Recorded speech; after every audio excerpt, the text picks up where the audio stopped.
Hello, everybody. We'll get started in just about a minute. People are still coming in.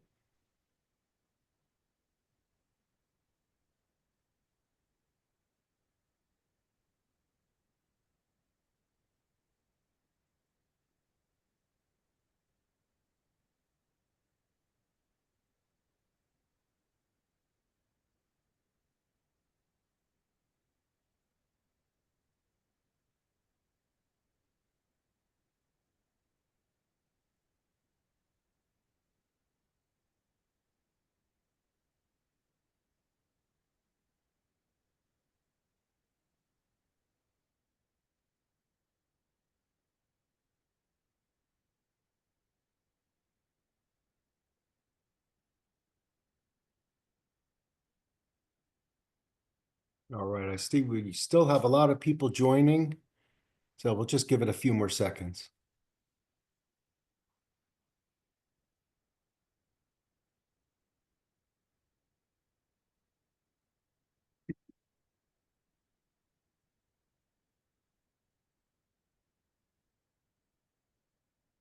All right, well, why don't we kick it off? Hello, everybody. We see a lot of people still joining, but hello, everybody. Good morning, good evening. My name is Andrew Spiegel. I am one of the board members of the World Patients Alliance, currently the board chair. And it's really my pleasure to welcome everybody to today's very important webinar with our partner WONCA. And for those that don't know, WONCA is the leading organization for family doctors around the world. And for those family doctors who are on today's webinar, I want to be the first to wish you a very happy World Family Doctor Day. I know that that is today. Thank And you. Amanda's going to talk a little bit about that, but we wanted to, from the patient perspective, thank you for all that you do for us. And today we're going to be partnering with WONCA to talk about mental health, something that affects every community in the world and every disease, and every person really has that touching their family and their friends. And so this is a really important webinar, and we're excited to kick it off. I'll just say a couple of words about the World Patients Alliance and then hand it off to Amanda to introduce WONCA to everybody. So if we go to the next slide.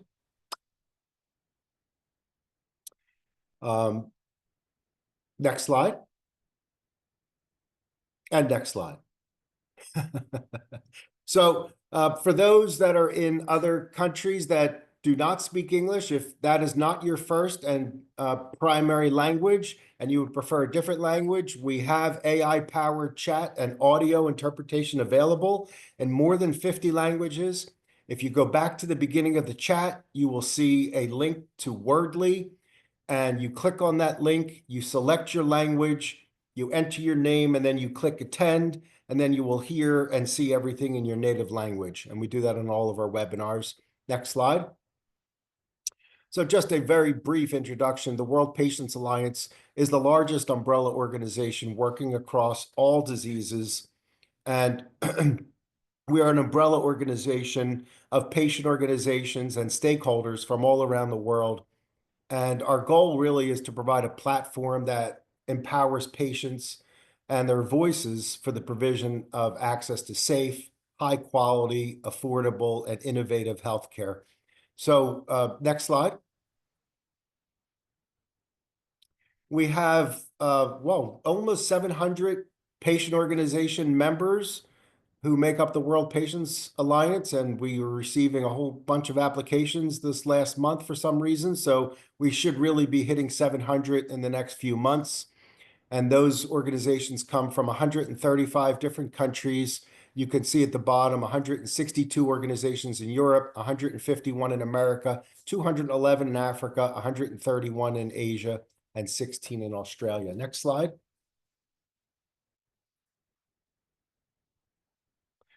And today I want to introduce you to Amanda Howe. Amanda is the co-chair of WONCA and the special interest group on policy advocacy. She's the past president of WONCA UK. And Amanda is going to lead us through today. She's been a practicing family physician for more than 40 years. I don't know how when you're only 30 years old, but somehow you've been able to do that. You hold various professional leadership roles, emeritus professor from primary care at the University of East Anglia, where in 2001 she was part of the founding team for the new medical program and was course director during its early years. So Amanda, let me turn things over to you, and welcome. Yeah. Thank you, Andrew, and great to be here with colleagues, and hopefully this will be very productive for us all. WONCA, its original name was the World Organization of National Congresses and Assemblies. That's the strapline, but we call ourselves the World Family Doctor Association. And we, like WPA, perhaps have, member organizations spread across the world, with up to 500,000 family doctors covered in our membership, and hopefully, yes, as you said, growing. Next slide, please.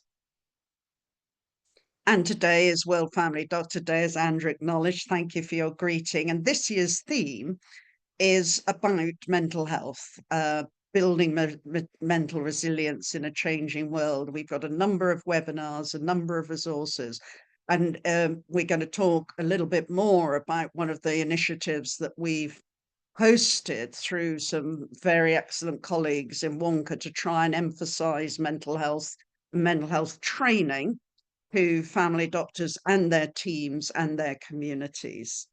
Next slide, please. So the agenda, just in case you wonder where we're going, I'm going to set the stage a little bit. And then Fatima Seedat, who will introduce herself, is going to come in and talk a little bit more from the patient and the community perspective. And then my colleague Sankha Randenikumara is going to present the particular project that's recently been done on mental health training. And then we'll have some discussion. And colleagues, you are very welcome to put in questions for the panel, for myself, for all of us, and we will try and bring some of those questions in as well. If you use the Q&A box, colleagues in WPA office will help us to make sure your questions come to the panel. Thank you. Next slide, please. So I'm going to set the stage, and it may sound obvious, but why does it matter that we have a dialogue between different players, patients, professionals, public governments in mental health care? Is it more important than any other health agenda? Let's see, next slide. So I think that, you can summarize the challenges for mental health quite specifically. Mental health problems are very common. And in fact, on a whole spectrum of our lives, we will all have psychological challenges sooner or later, and things will go wrong, or we will lose people. And so, the potential for psychological problems is universal almost. But if you go beyond that into the more difficult, challenging ones, they're still very common, sort of 33%, 40% in a lifetime are some of the statistics that are given. But they are frequently under-recognized and are not treated early enough to minimize damage. So in many settings, healthcare workers are actually not trained to deal with mental health issues, or even if they know something about them, they tend to have been given the role model that it's not my area. And so rather than acknowledging that and picking things up and helping the patient to get to somebody who can help them, it gets blanked off. And of course, on a more societal background, there is a context of the broader health system challenges. So some health systems, people don't have access to effective services. It's either too expensive, it's not available, they don't know where to go. And sadly, often people particularly don't think that mental health stuff should be part of them reaching out for help. Next slide, please. And that can be cultural as well as health system specific. So I know in many parts of the world, when I was a young doctor, I wanted to do a project. I was traveling, doing a placement in Tanzania. And I had a mental health project I was ready to do, and all the nurses looked at my questionnaire and started laughing. And they said, "We don't use the word depression." And I was like, "You don't use the word depression?" "No, nobody talks about depression." And then we ended up doing a whole whiteboard thing about what people did call it and why people didn't talk about it. And that was fascinating. It opened my eyes very early on. But to address the challenges, we've got several different layers. WHO, the World Health Organization, which is convening for their assembly as we speak, are committed, their big headline: "We want all countries to achieve comprehensive primary healthcare that offers preventive, diagnostic and ongoing care to all communities." And that includes mental health. Big challenge to shift funding to training staff for the community, whether it's family doctors, primary care nurses, community-based workers, and to improve psychological and mental health services in that context. I think the best models that help with particularly mental health issues are where people have a team that is allocated to a local population, and then people can have continuity and they can build trust and they can build dialogue.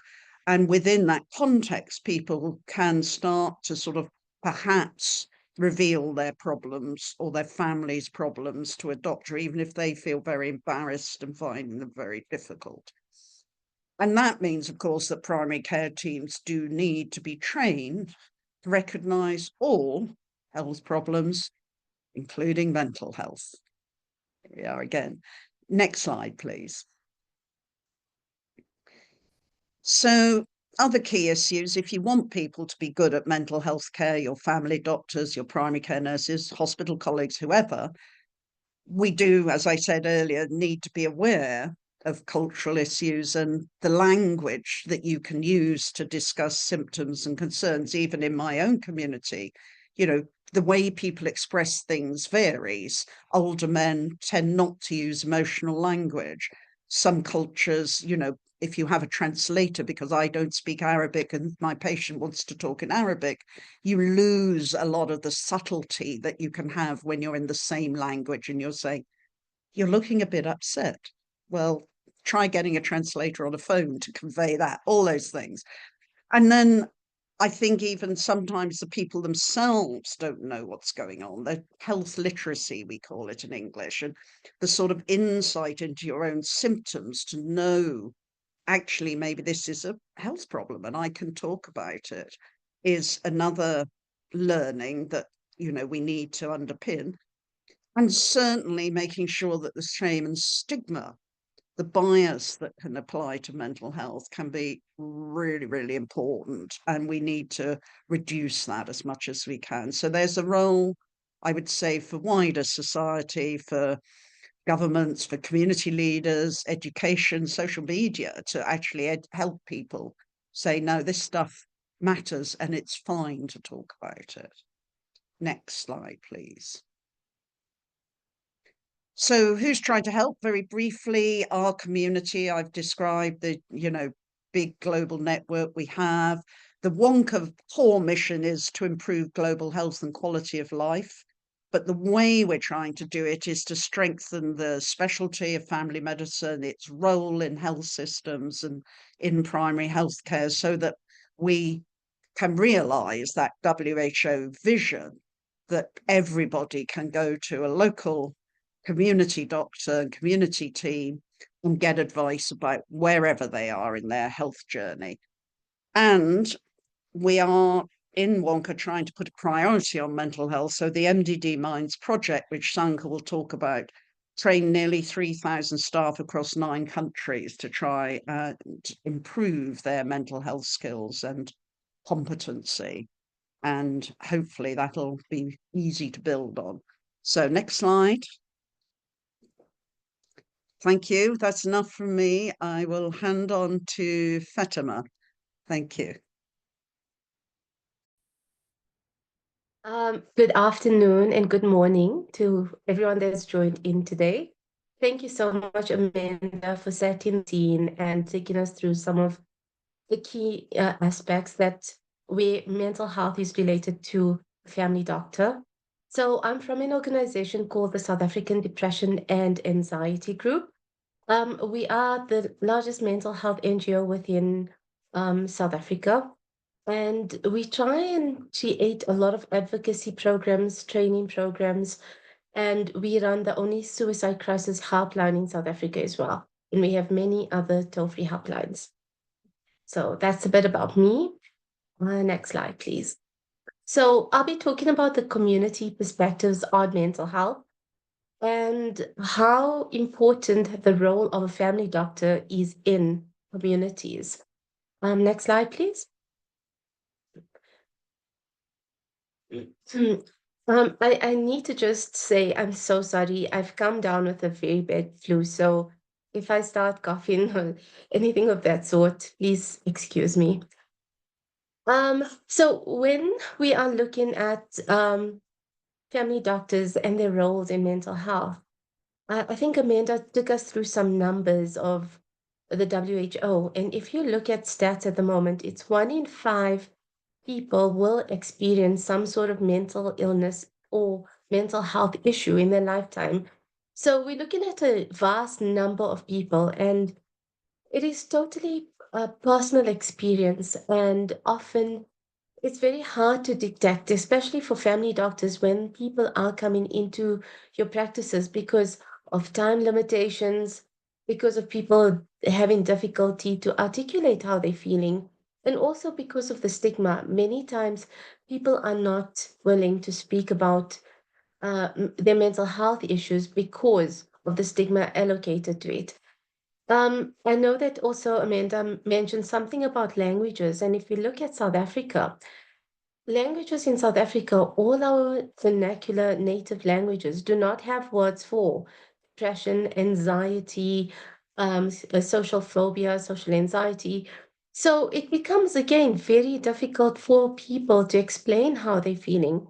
So I think between the stigma, the misunderstandings of all the different mental illnesses, and also the difficulty to articulate what you're going through, it does become very difficult, and it makes the family doctor's job a little bit more difficult, but they are there to support the patient, and often with the right training and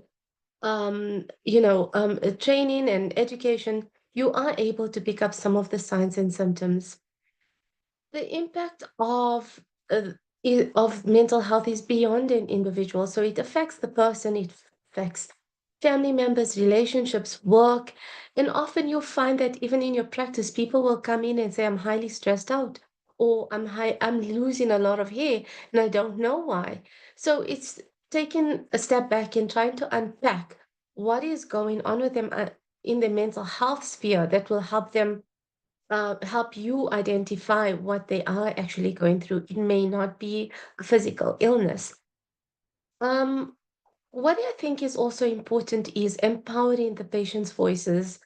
So understanding what they're going through, what they're presenting with, and then empowering them with added information. So, for instance, a person comes into your practice, speaks about the stress, speaks about losing hair, speaks about not able to sleep at night. And from that, you can empower them with the added tools that will help them understand what they are going through, but also giving them that added treatment plans. And if what I would take you through later is how do you collaboratively work with other organizations and other practitioners to get the right treatments available for the patient. I think the most important thing in this whole thing is we need to highlight the importance of empathy, active listening, and patient-centered care. And I think that is one of the biggest goals as well with the WHO currently. So when we look at our patient, yes, I know that family doctors go through so many patients and they are extremely busy, but maybe just taking that added time to show that you understand them, that you are listening to what they're saying, what signs they are giving you, what symptoms they are sharing with you, and making sure that each patient is getting the necessary treatment that is appropriate for them. Next slide, please.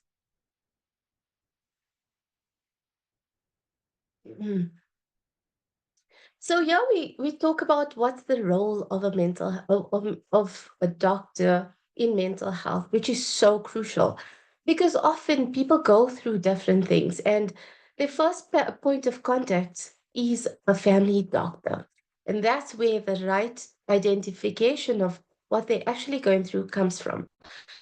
So, for instance, if I come up with an extreme bad flu, my immune system is really weak. So, if I'm going to my family doctor explaining that, but then through our conversation, they realize that, oh, this could be something like burnout, which is where you then start identifying all that mental health issues that I might be having.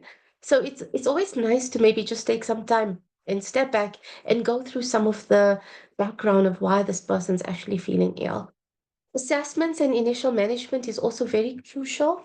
So when we are assessing a patient, remember that yes, there'll be physical symptoms, and sometimes if there is a mental health issue, you will start seeing those symptoms coming through. So being aware of those symptoms are really important.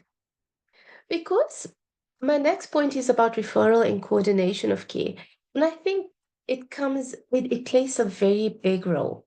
So knowing that you're working in a certain community, knowing what are the other support referral pathways you have, which is very important, and knowing where to refer the patient going forward. I think because a lot of people turn to family doctors as their safe space in most cases, like, I mean, I can speak for myself. I go to my family doctor for anything. Um, it's always nice to feel that safety and knowing that your family doctor will be able to assist you in the way that you would be best for you, which then speaks to the patient-centered approach, right? So, knowing the referral systems within the community is important because you can highly recommend all these different avenues where people can get the other supportive care, and then making sure that the person goes out and gets the care that they need, which is important. So, even if it means calling the patient for a follow up, just to see if they've reached out for the help that they needed and if they have been helped appropriately, is also a good way of monitoring and supporting the person on their journey to better mental health, which is important. Um, I think when it comes to reducing stigma and promoting mental health literacy, I can't stress the importance of education in mental health. Learning more about mental health helps you understand it better, destigmatizes mental health, and makes it easier for people to open up and speak about it. So, through this process, I think like all practices that we always have all those brochures, vital informations that are in form of handouts and stuff that is available in practice. I couldn't plead more that mental health literacy part of that. Because if a patient is sitting down in your practice and paging through maybe a depression brochure, and before they even consult with you, they may go through those signs and symptoms just beforehand and realize that, okay, this might be something that I am going through. So let us, it will make it easier for them to then come into the consultation with you and explain things better, which is vital in every aspect, including assessment and identification. Next slide, please. When it comes to why mental health is often missed out, I can't explain. And notes, time constraints is always highly important to note because it's so difficult when you are extremely busy, especially if you are in community care and you're getting patients come in and you have so many walk-ins, it becomes very difficult. So it's about learning how to prioritize your time and what key factors to look out for. And the questions that you ask your patient is also really important. Um, Amanda spoke about the training and learning more about mental health. I think as a family doctor, it's so important to keep updated with mental health education. What are the new things that are available out there? And also, it helps you gain confidence when it comes to identification, treatment, and also referrals. Again, here I must say that also learning the referral pathways is an important thing, because knowing where to send your patients to get the correct help is important. The other aspect is that we often focus on physical symptoms. So when a patient comes in, they have a very bad cold that hasn't been gone for a few weeks now. We focus on the physical instead of the mental. So maybe it could be something that they aren't taking care of themselves, or they still reaching burnout, and that's creating that physical symptoms. So it is important to maybe just delve into what the patient is going through on a day-to-day basis. Patient reluctance and stigma is also big. A lot of times, family members have to reach out on behalf of their family member because they seen the symptoms. And also, patients don't like speaking about mental health because, people don't like being seen as weak or that are struggling. So it does become very difficult. But I know that through a family doctor practice, a lot of these patients do feel extremely comfortable around you, and it is their safe space. So when they do come in, to delve a little bit into mental health would be a good thing, because they feel comfortable and will be able to share with you what exactly they're feeling. The patient's difficulty to articulate symptoms, I think I covered that. A lot of languages do not have the key words like depression, anxiety, etc. So it's again breaking it down into simple terms. Are you struggling to sleep? Are you feeling sad? Those type of symptoms will help you then identify which mental health condition they may have. Limited integration of screening tools and protocols.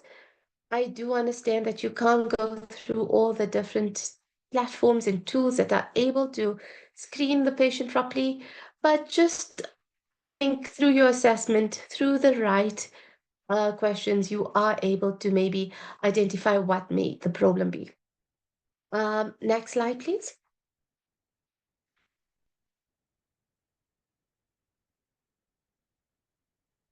So, as part of this presentation, I always love sharing a case study of someone in the middle of a rural area in South Africa that reaches out for help, or that identifies that they may have a problem and they get the necessary help they need. So, this story is about Tabo. Um, and Tabo is living in a rural settlement in South Africa, which is often called as a township, where they live in informal houses that are made out of shacks.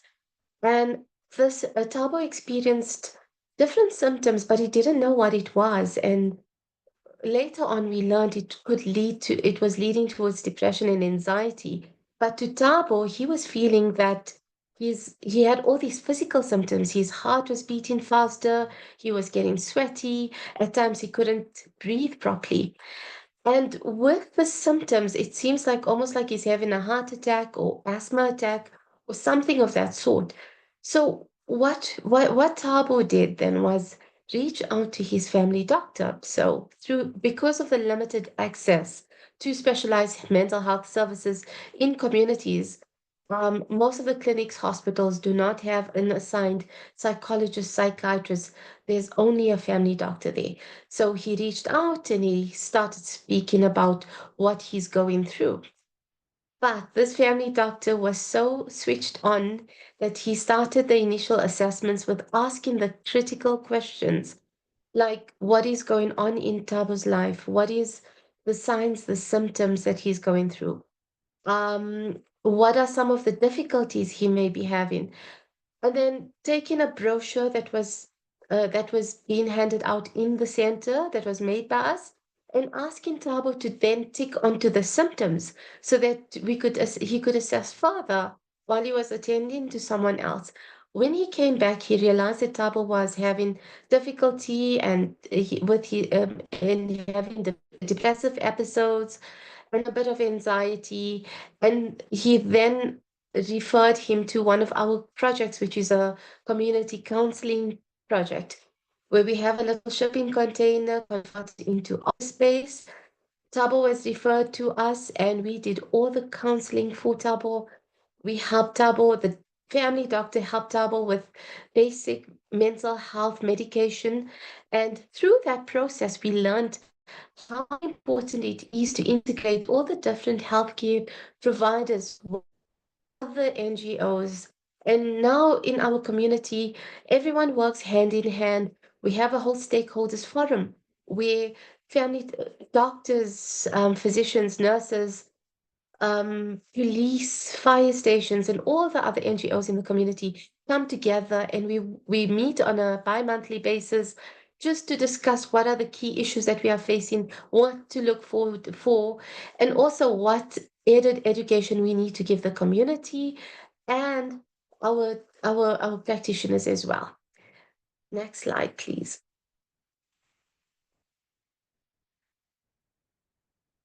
So to build a future of support and understanding within all our different areas, I think of it all is to have an integrated and accessible mental health service and care for all the patients that we serve. And that happens by collaborating, by working together. And by working together and knowing what referral pathways there are available in your communities, which is important. Often we also find that family doctors come across patients that are struggling with mental health, but we do not have offices in the area. They do refer the patients to our call center, which is open 24 hours. So that's an added resource that you can add to your list of resources. If you see a patient struggling, get them to phone an NGO or a call center where they'll be getting appropriate help of what they need. The next thing is enhancing our training and education in mental health. The more we learn, the more we are aware, the easier it becomes to integrate that in our assessment tools into how we approach each patient. Integrating mental health screening routines, which are also important, and that speaks back to the training and education, knowing that you can ask critical questions like people's behavioral patterns, functionality, sleep patterns, eating patterns. Those four things are key when identifying mental health issues, and that's important for you to use in your screening sessions. Developing strong referral networks and collaborative relationships. I think I spoke a lot about that one. Promoting mental health literacy and reducing stigma in your practice.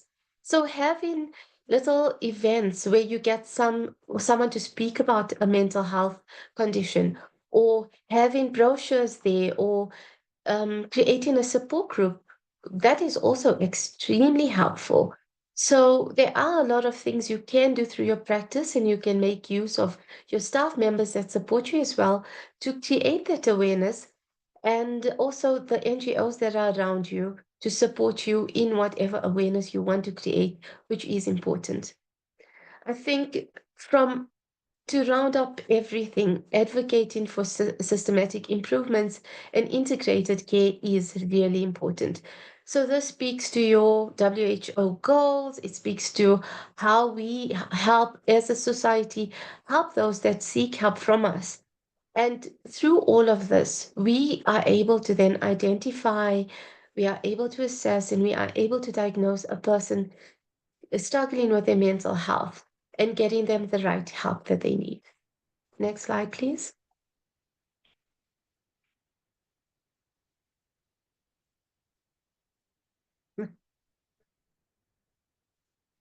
Uh-huh. Can you change to the next slide? Good. Okay. Thank Perfect. you. Thank you so much. Well, thank you, Fatima, and many echoes of the little headlines I gave, but also I'm sure a lot of people sitting and thinking, well, that's really best practice, but not, it doesn't happen in my place. And we're talking about how to improve the situation, to do the training and get the best practice.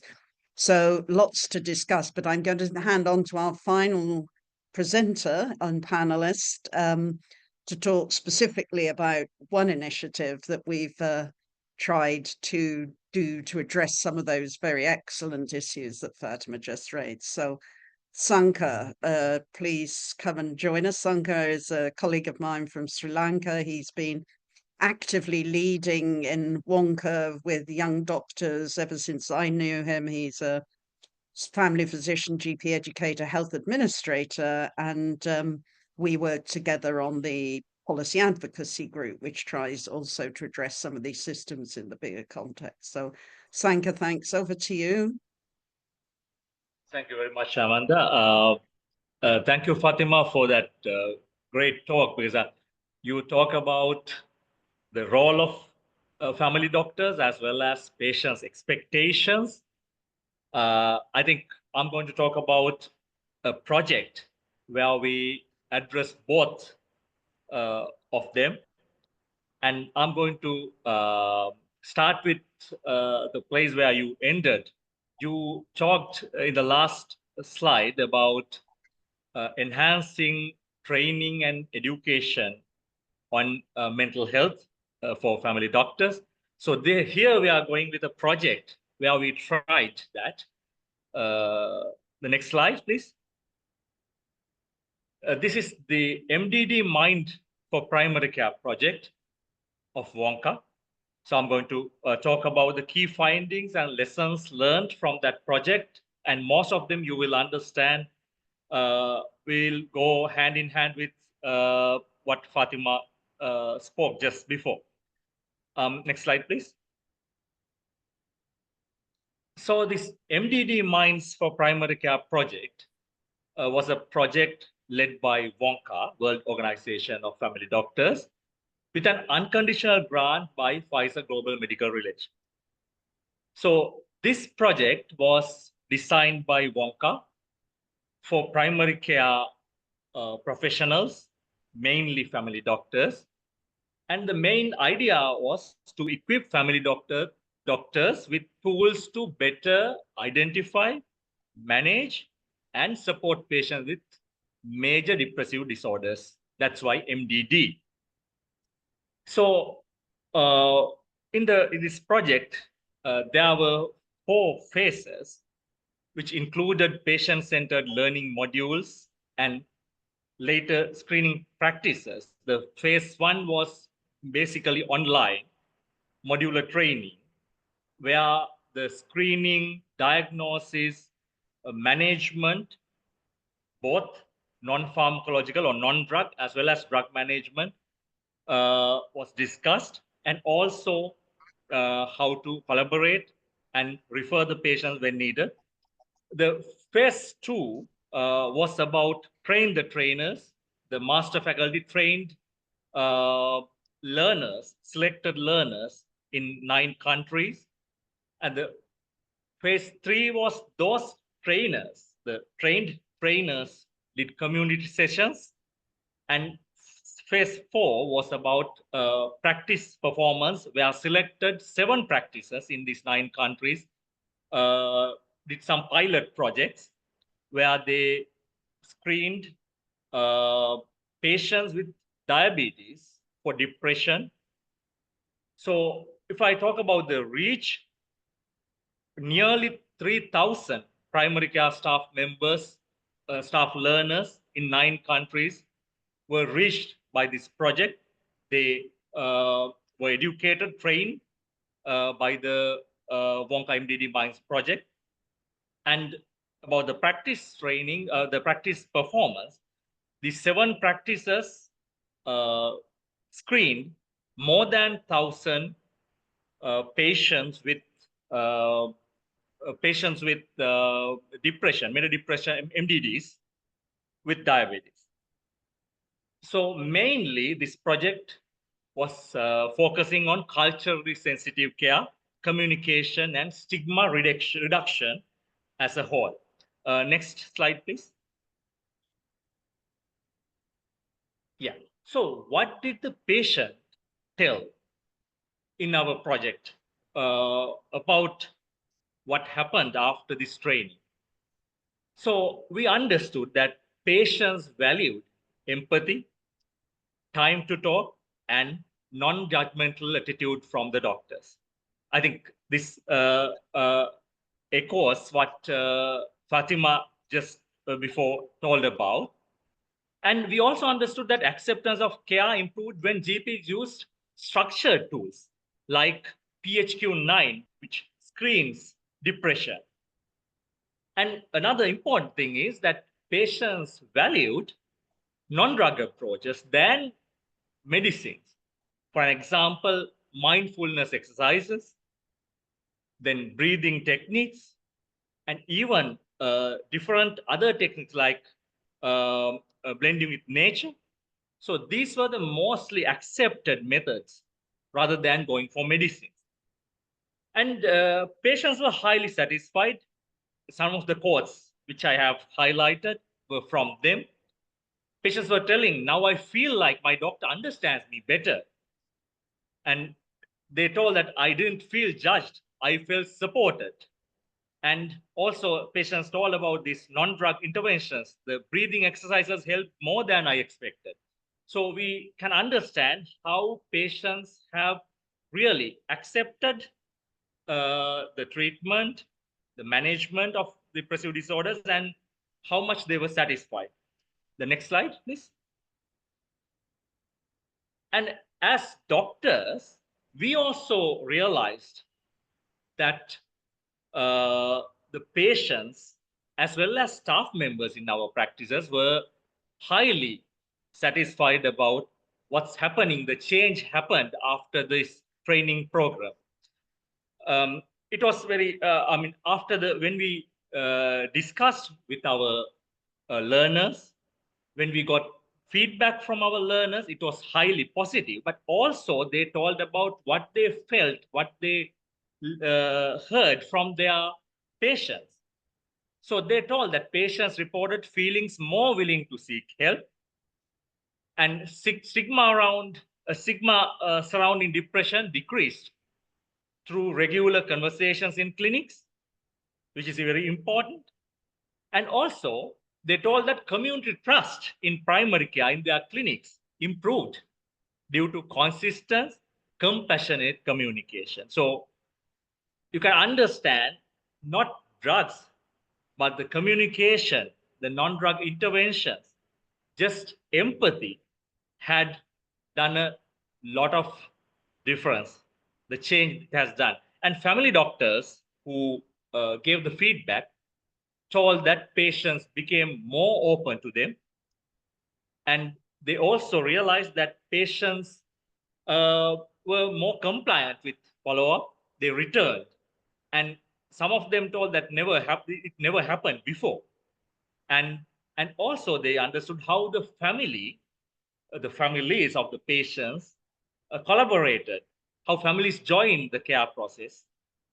And it was new to some of them. So it was not only patients directly, but also our physicians, our family doctors also felt that their patients were satisfied, and they were also satisfied about the service they're offering after the training. The next slide.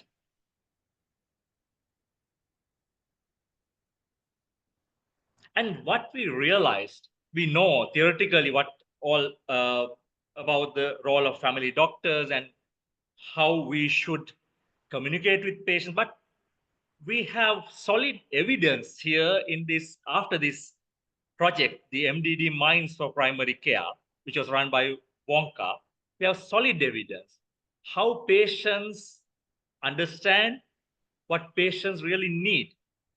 So we have realized again that active listening and validation were as critical as medication, and sometimes better and more important than medication.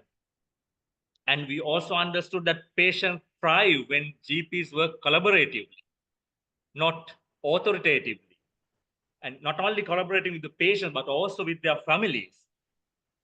And also, we understood that mental health becomes approachable when it's part of everyday care.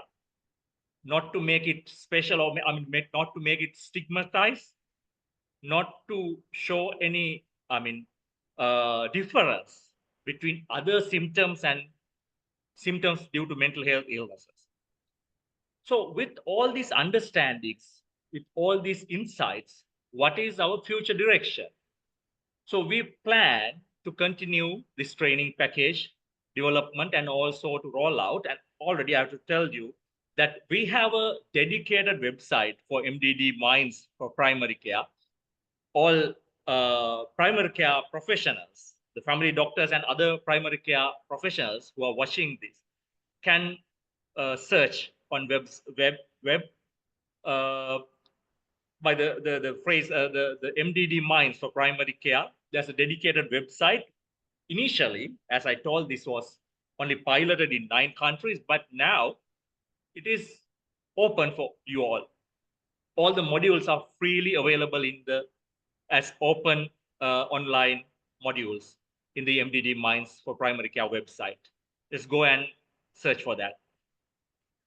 So the future direction, so we will be developing these modules further, and we hope to build stronger patient feedback loops with this and promote culturally appropriate patient endorsed interventions, and also to continue advocacy to embed these changes into health systems, because 9 countries who really practiced and who really piloted this project, the training project, have shown solid positive outcomes. So I think we can advocate the policymakers to embed these changes into health systems. So next slide, I think I've done. Thank you. Okay. Great. Thank you all. We've got about half an hour for questions, and I think, we can hear the common things in the slides and the presentation about things that can help us to build this momentum.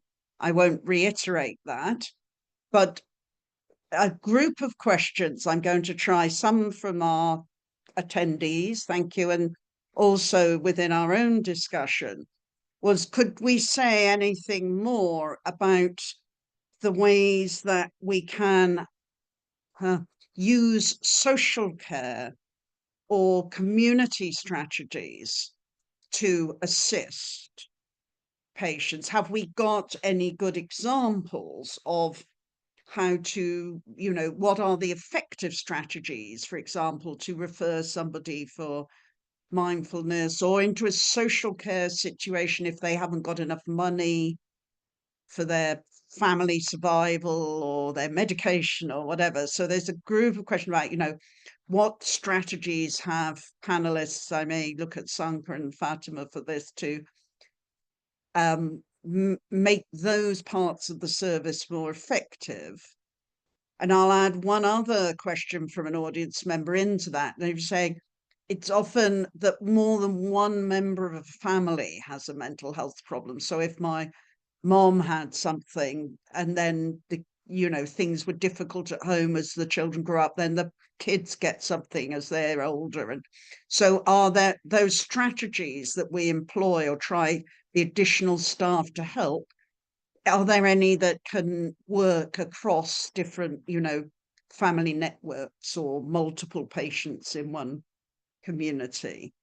So, Fatima, could I just ask you to add to that sort of more community and social strategy side, if you can? Thank you. Thank you, Amanda. Thank you, Sankha, for the presentation. It was really interesting.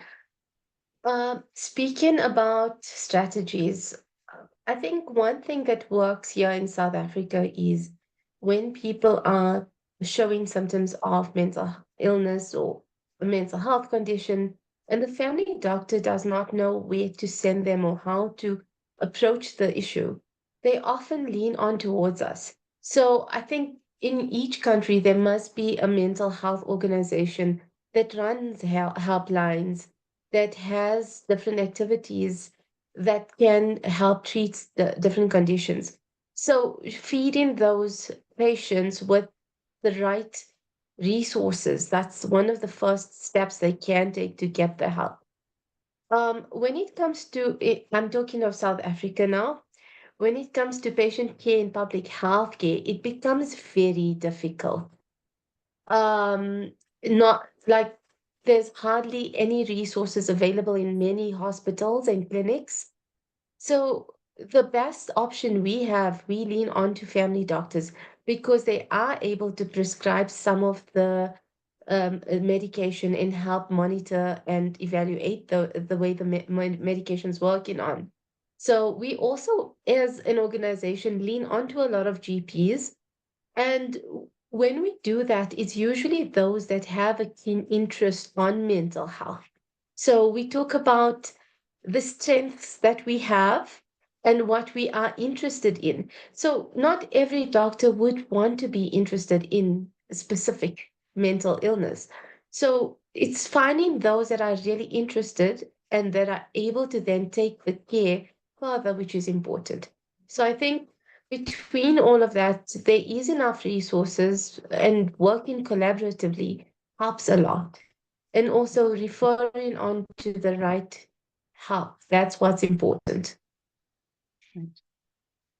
Thank you. And I just was going to add that I've seen in a few countries the idea of community health workers come in who have a bit of additional capacity and, maybe they, in their skills, you can help them to walk individuals to the right resources, but also making the dialogue a little bit bigger with the community about why these things matter and how. And that can work across different practices. So as you say, if one doctor, perhaps, I think every family doctor should be interested in mental health issues and be able to do the empathic consulting and the diagnosis. But Fatima, you're right, in another way, in a group of clinics, there may be one or two who are particular champions, and they can do that extra leadership and extra training and work with the community health workers to build momentum for a whole area, which again, maybe the MDD people are part of that. Sankha, did you want to comment at all before I go to the next question? Yeah, I just I totally agree with what Amanda told. I mean, community health workers are a group that we can always that would be very useful in this case. I think family doctors as community leaders, as what Fatima was telling, one of the roles of family doctors would be collaborative care and coordination, so coordinated care. So I think it's their duty or would be additional duty probably to find out such community health workers and doing some sort of a favor to their patients, supporting their patients. I think that is one important thing. I think we saw that also in our MDD Minds project. Thank you. Okay, Andrew, I'm not excluding you. Is there anything you'd like to add on that one before we go to the next? Or... Not on that one. I have a couple comments, but I'm going to save them for a future question. Okay. Now we have some very different areas that I don't think we've addressed yet, so I will try to pick those up. And then some more about resources as well. But one question was about occupational health, if you like. So saying, actually, I've noticed that young students and younger workforce perhaps appear to be more susceptible to mental health issues, and they maybe are more articulate about it, but also they, what about frequent absenteeism?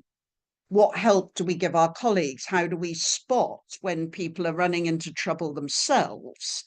And, create the right environment to try to help each other and to have maybe even referral services. And I was particularly thinking about that in the context of, again, of course, we're trying to talk about best practice, but we also know that many, many teams are extremely busy. And, life in primary care and in secondary care is very demanding. And so I think it's an interesting question about how to pick up issues about stress at work and prevent people leaving the workforce. I don't know if what we do with our own, as it were. Any panelist?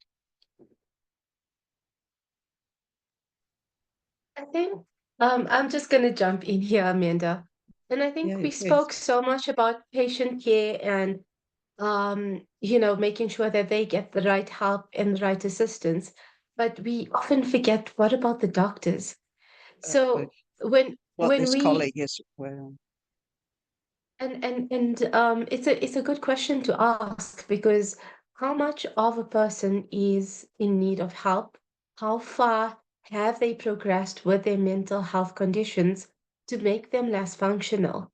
So these are the type of things we need to look at. And yes, the younger ones are more vigilant of how they're feeling, and they've grown up in this environment where we're more self-aware than what we were before. When we looked at when COVID started, people weren't, you know, really into mental health. But once COVID progressed, people were more self-aware about their own mental health, and also people became more open to speaking about it and taking care of them. So I think it's just knowing how far and how difficult the person's situation is, and getting them the right care. Because absenteeism often relates to the fact that this person's been undiagnosed or untreated, and they aren't able to get the help that they need, which is necessary to start feeling better and being more functional. So, as much as we speak about taking care of our patients, we also, and I'm going to reiterate this, we need to take care of our own wellness to make sure we are well enough to look after others. exactly. And I think that's part of the system. In fact, my own member organisation in the UK this last week had a whole session on this, and there's been a big request that family doctors and their staff should be able to access occupational health services, as well as the hospital side, who tend to have that more easily. So, but what we can do within our own teams to recognise, support, build resilience, you know, it's very important. Sankha and Andrew, anything to add on that one? Necessarily, we can move on. Okay, another point that one of colleagues has made online is, don't forget that many other illnesses bring about emotional distress and stigma. They were using people with disfiguring skin conditions like severe psoriasis, and actually, you know, emphasizing that we need to be alert to that, but also not to stigmatize people and perhaps make assumptions that they're going to be emotionally distressed. I think that the comment was, you know, we need to be able to include this into routine consultations, even if it's for example, dermatology, and this idea of using screening questionnaires, which maybe people, you know, could see as, why are you giving me that? But also could be, well, if I give it to everybody who, you know, in a screening checkup, then it doesn't look so stigmatizing. But it's an important point. Another colleague asks, a couple of colleagues actually ask about psychiatric services. One question saying, you know, how do actually we keep a check on inpatient psychiatry? How do those inspections help? Now, I have to say this webinar is not necessarily set up to answer that question, but I think it's interesting that somebody's raised it. And another comment was that, you know, often I don't see any of this empathic stuff. People just get locked in a room if they're too violent and get ignored, and they don't get these services. And how can we make sure that people with severe psychiatric illness also get treated really well? So it's a comment, but yeah, Andrew, thank you. Yeah, I think a couple of things, and for that last question, I think, you know, when a person is at that level, that they're inpatient psychiatric, I think the family doctor is pretty much out of the equation at that point, and the patient has now been turned over to, you know, significant specialists, mental health professionals, and I think it's good for the family doctor to be kept abreast of how the patient's doing and then meet when the patient's discharged. But I don't know what, you know, real role the family would play once a person is institutionalized. But I wanted to sort of comment on the earlier comment and question that you brought up, and this is something that Fatima did a really good job in talking about, which is and your question about shouldn't mental health be part of the original, you know, each screening question when you come into the healthcare provider's office, and that I feel is an absolutely yes. But it's all about the way you ask it for me. It's not that you're going to go through a checklist.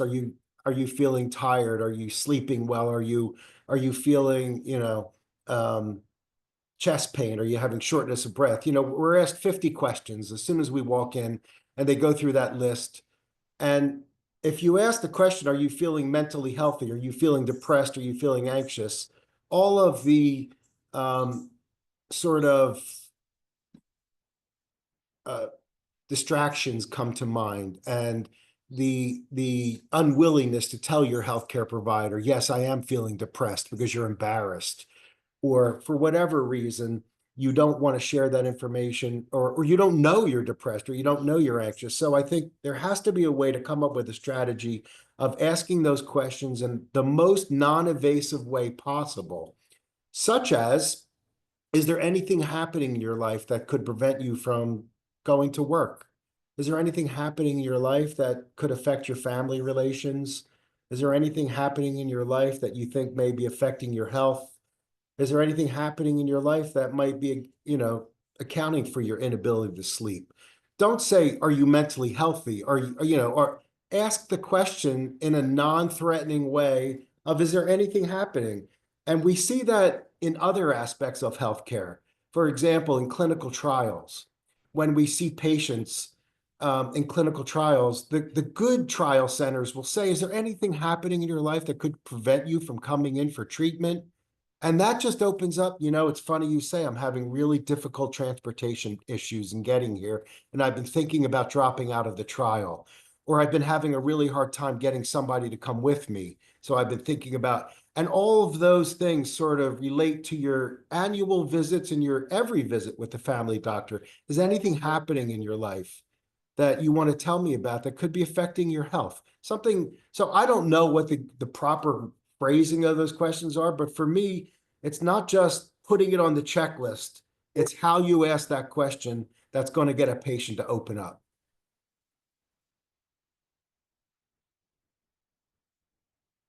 Agree. Colleagues, anything to add? For me, that Andrew's response to that question brings us back to the big issue of training. And again, another colleague's put in a comment on, so what's the simplest training for training family doctors? And another question somebody asked about, what's the most effective way to support family doctors in mental health? And I think, of course, the MDD Minds project has been, we think, amazing to show that there is unmet need in education and to provide an educational model. And that may well be one very good resource that others will be able to draw on. But in another way, my answer is, you know, if you want effective healthcare, you have to do the basic education right from medical school. So Andrew, if you were in my medical school, we'd be helping you to learn to ask those questions of patients really early on, and without, and regard to what specialty you go into, you know, how's life? Tell me a bit about yourself. You know, anything you're worried about with your health. Same, somebody put on the chat, you know, what about family members? Same thing. Anything you're worried about at home, guys? So, and then, of course, in second strategy is family medicine needs to be a specialty with a curriculum and training that really skills us up to be in that frontline diagnostic resource place that we're talking about. Because some colleagues haven't had any training in mental health, either at medical school or before they entered family medicine. And so to have the specialty training that also enables those key open skills of communication and then builds from them, I think, is the second strategy.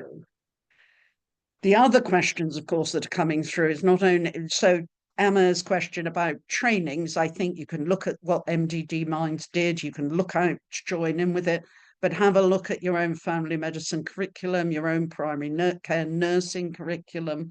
You know, there are resources on the internet already to, you know, see what you can draw down. The other question, of course, people are saying, well, but are the governments going to support this? Are the organizations going to support this?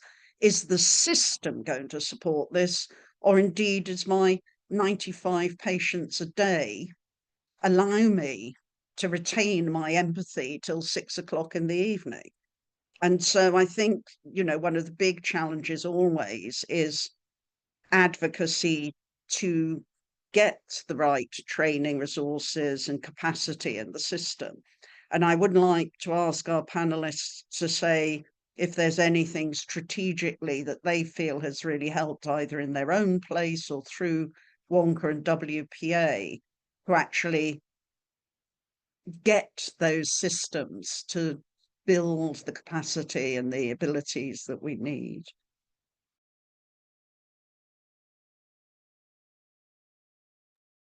So I'm not aware of any, but I think that the best way to go about it would be to convene patients and ask patients with, you know, mental health challenges and ask them, how would you like to be asked this at your family doctor's appointment? That would be non-threatening, that would allow you to open up, that would create a discussion between you and your healthcare provider about your mental health.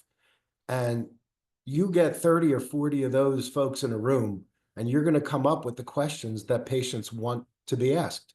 Or you could do a survey of patients and give them multiple choices from your focus group of what is it that patients say that would, if asked, would lead them to open up about their mental health as opposed to hiding it, or, you know. So I think if you ask the patients, that's the way to go. And we certainly also use expert patients in our teaching, because, you know, that can be really when people have come to terms, had made the journey in their mental health struggles, but have sort of got to a point of stability. They're often very keen to help us to teach other people to do it better.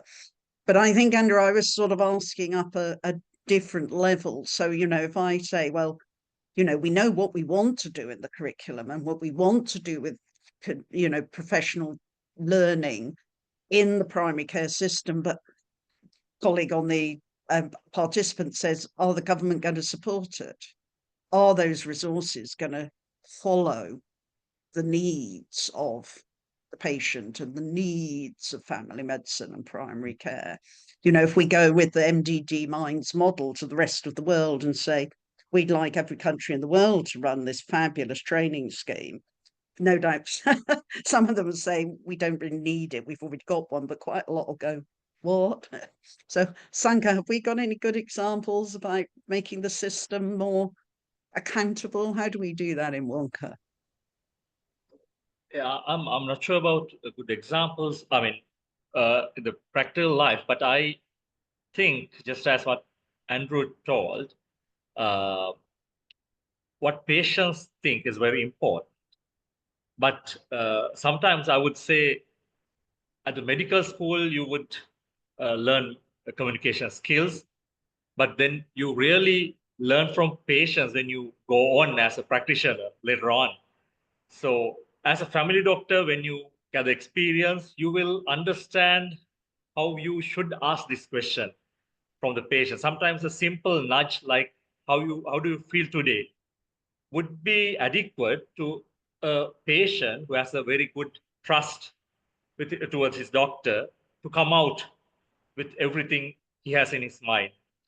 One of the biggest advantages of being a family doctor, I think that doctor-patient relationship and the long-term relationship we have. So most of the patients, most of the time, they open up in front of their family doctor, even with a very small, probably non-verbal cue even. But from WONCA's perspective, I think in this MDD Mind project, we understood how patients think from their side. And I think it's very important to have this webinar today. Now we see what is the patient's perspective is from the WPA. But we also realized that from our project, where we saw that patients value empathy, the discussions we have, and very, talk in the office more than anything, I mean, more than medicine. So I think we learn from that, and we can improve our modules on that. One bottom line has just come in from a participant saying, do the panelists know that not everybody's got a family doctor? Yeah. And Yeah, of course, I gave WONCA's mission, and, it is about getting everybody a family doctor, and also a system that doesn't bypass them, because I've also seen many systems in the world where people don't have to come through the clinic before they go to the hospital. Maybe with mental health, that's not such a key issue, but, sometimes you can't do this integrative, empathic early working because people have got, chest pain and they just pay to go to the clinic in the hospital. And then that clinic works them all through a load of tests. And it's only when all the tests are negative that that clinic says, I don't know, maybe it's out. So every patient doctor, family doctor is one thing. And then another colleague has asked something about referral on. So even if the system, we manage to make a diagnosis and we think that the patient needs some, psychiatric or psychological referral, sometimes that's where people don't trust because they've heard other people saying bad things about the mental hospital or the other services. So they were asking, so how can we help them to make sure that all the services are, trustworthy, and to show them that? Now, Fatima, I think in your talk, you made the point that just because they're going to another service doesn't mean we should give them up in family medicine. And certainly when I, have patients with quite severe mental health problems, I will give them a follow-up appointment, even if I've made a referral to another agency, because I want to know if it worked. I want to know if they went. And I think that means I'm still, in there with them until they say, it's good, doc. But still, that takes capacity as well. Sorry, I'm making far too long a comment with what should be a panel question. We've got about 15 minutes more. I think we've raised most of the questions, but the question about helping people to trust the process. So I want to comment on a couple of the comments that you just read, but the first one being that I think all of the skills that we're talking about here are across all the healthcare continuum. World Patients Alliance partners with the International Council of Nurses, the International Hospital Federation, and we would be having the same conversations with anybody who is the primary point of contact with the patient. But of course, ideally, we want everybody on the planet to have a primary care doctor. But we also know that in many communities, that's just not happening. And nurses and sometimes even other healthcare providers are the primary care, but all of them should have the same responsibility of checking in on the patient's mental well-being. And just to get back to your other comment about, yes, medical schools, your school is doing a great job in teaching how to talk to patients about mental health. But I think that what would be, when you said what the question of, how do we make it happen? You know, we teach it in medical school, but you know, we teach a lot in medical school. And now you have this 20 minutes with a patient that's got to cover so many different things. How do we incorporate it? But why isn't that just part of every medical chart? You know, when you're going through, are you having any problems sleeping? Are you having any problems going to the bathroom? Are you having any shortness of breath? Are you having any chest pain? Why are those questions also not included in the basic chart of every healthcare provider's chart for every patient? Because that's, to me, how you cover that base. It has to be covered in your healthcare check. It's a disease like any other part of the body. It just affects the brain. So why would we not check on that also? Thank you. Fatima, do you want to add anything? Yes, I'd love to. I think Andrew's brought on so many great points. And so whenever we look at something in South Africa at SADAG, we look at the lower level things. So firstly, we want to find out what actually are the problems. So we have to find out, are the people comfortable going to your family doctor? Do they have access to a family doctor? And how they feel comfortable speaking about their mental health and well-being with them. So by learning all of that, we then understand what the landscape is like. But then we go on and ask more questions. So yes, sometimes almost like a SNAP survey research program would help us understand the field better, which means then we can go back and implement the right type of outline that may be adaptable in all the different countries, because not everyone in every country has the same systems and the same, you know, faculties and stuff. So taking something that we can all as a framework use to then adapt to then provide the service and the support is really important. And I think if we just start with a SNAP survey, it will help us understand things better from a patient's perspective, but then also getting information from doctors and understanding what they are going through, what type of questions they use, what are they familiar with, and then coming up with a framework which would be more effective as a tool to then, like sort of like Andrew said, add it to those other questions and the charts that doctors are using going forward would be helpful. Yeah. And again, you've made me think of the usefulness of the idea that somebody champions key issues every so often. So, you know, let's pretend my clinic has a mental health lead. And that person, you know, once every few months might press that button for the survey, bring the patient group feedback back to the clinic, or run a new quality improvement project, or roll out a training thing. And then another day it might be somebody doing the asthma care or the child vaccination care, but they all, you know, they've all got a place. Sankha, do you want to add anything? And then I'm going to invite the panelists to do a summary. No, he's okay. Good. Oh, one other comment from the colleagues online before we come to ours. So what happens now? Sum up. Somebody said, what about patients co-mentoring each other? And she apparently runs a scheme where they do that. And I think, again, that's great. And we have found in some of the social care referral or the community initiatives that you can find charities or voluntary agencies or groups of patients with the same experiences who will co-mentor each other. So it's a very good suggestion. And I think we should just add that to the ideas that people may like to go away and think about more, or, you know, but I'm sure WPA has some good examples of how patients can do that kind of co-mentoring and support with different conditions. So, colleagues, we're 10 minutes to the end. I think I've covered most of the comments and questions that came through, hopefully.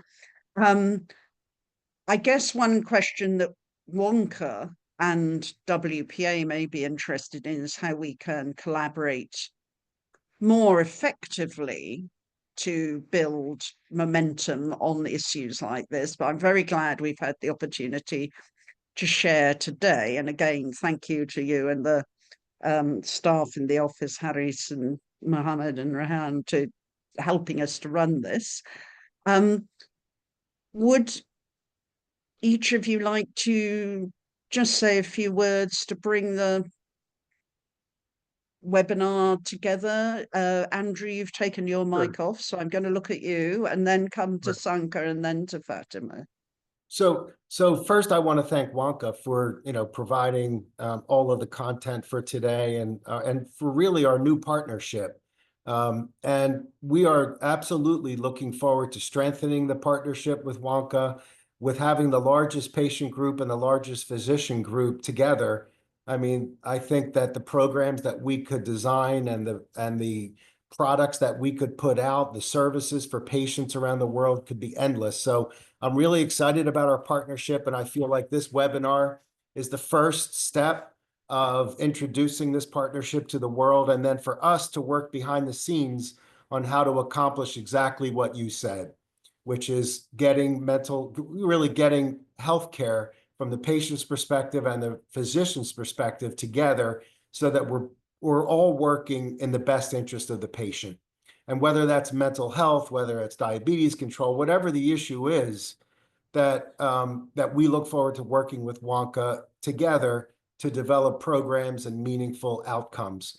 And, not to be repetitive, but my biggest takeaways from today are that I think there's a recognition among all of us that mental health has to be just part of the healthcare continuum. There's really no debate about that anymore. And we have to work together to break down all of the stigmas that are preventing the system from operating most efficiently so that patients are comfortable and trusting of their healthcare provider, and the healthcare provider is asking the right questions at the right time in the right way to get the patients to open up and talk so that they can both work together on a treatment plan that accomplishes their goals. So I'm really excited about our future together, and thank again to you and to the WONCA team for really making this webinar happen. And I'll Thank you. close up. Brilliant. Sankha. I think, colleagues, we know that patients are at the heart of our care as family doctors. So I think we have to think about sustainably integrating patient feedbacks into our care plans. So probably simple ways of finding out what patients think. For an example, follow-up check-ins, anonymous surveys, and even collaborative plans would be helpful in this to think and understand what patients think, and also training GPs to reflect on this and getting feedbacks regularly. And secondly, I also think that is very important to normalize the mental health discussions in our practices. So this is to reduce the stigma. So let's work towards both these targets. And I invite you all, the primary care professionals, to have a look at the MDD Minds website. And if you are interested in learning more about the MDD, major depressive disorders, and how to screen them and to get yourselves trained in that, please follow the modules. And I think we all can train ourselves, listen to patients, and better our care in our family practices. Thank you. Thank you, Sankha. Great. Well done. And Fatima? Sure. That's a very good. Both Andrew and Sankha gave such brilliant points, and now I feel like I have to follow up on that. No pressure. But I think what's important is that we came together today, and it's the first step towards creating that mental health environment that we want to create everywhere we go. So for me, it's about collaboration. So working together to support the people that reach out for our care is important. And the second thing I'd like to say is education and awareness is key. So when we are out there, learn more about all the different mental health conditions, how to support a patient, What are the type of questions to ask them? Those are small things that we can start with slowly and implementing from now. Awareness is extremely important. So having that awareness system in your practices with brochures, information, helpful websites, organizations, and all their key contact numbers and websites are important, because while a patient is sitting there waiting for you, they are sitting and learning. And that's when they start reflecting on what they have to speak to you about. So it helps them when they get into your room to then start and speak about what exactly is going on. So from my side, education and awareness is important, and knowing the referral systems, the support groups, the mental health organizations within your communities, so that you can then lean on them and not take all the burden on yourself.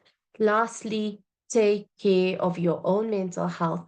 So when you are going through something, reach out, get the help. If you see a colleague going through something difficult, assist them. In South Africa, if there are any people that are watching here, there is a specific helpline for healthcare workers that is linked to us. So please reach out, get the help you need. Thanks so much. Excellent. And I will just maybe add advocacy and awareness. Now, I think it was Mandela who said big things from little acorns grow. And I think some people who have been on the call, whoever you are, wherever you are in the world, thank you for joining us. And hopefully you'll go away with a few ideas that you can maybe pursue somewhere, read something else, have another conversation at the clinic or with your doctor or whatever. And I think it's those small things sometimes you can just start a new process, you know, a new conversation, a new little bit of awareness in your own place or with your colleagues, without making yourself exhausted and turning it into a big campaign where you have too much to do. But so please, we hope that today's webinar has been helpful, and we're grateful to you for joining. And wherever we are in the world, we know we can make a difference. So let's be encouraged by that. And happy World Family Doctor Day for us and for our patients and for everybody. Thank you. And a big thank you to you for moderating and putting this whole thing together, and a big thank you to WONCA from the World Patients Alliance. Thank you, everybody, for joining us, and we'll look forward to seeing everybody at the next webinar.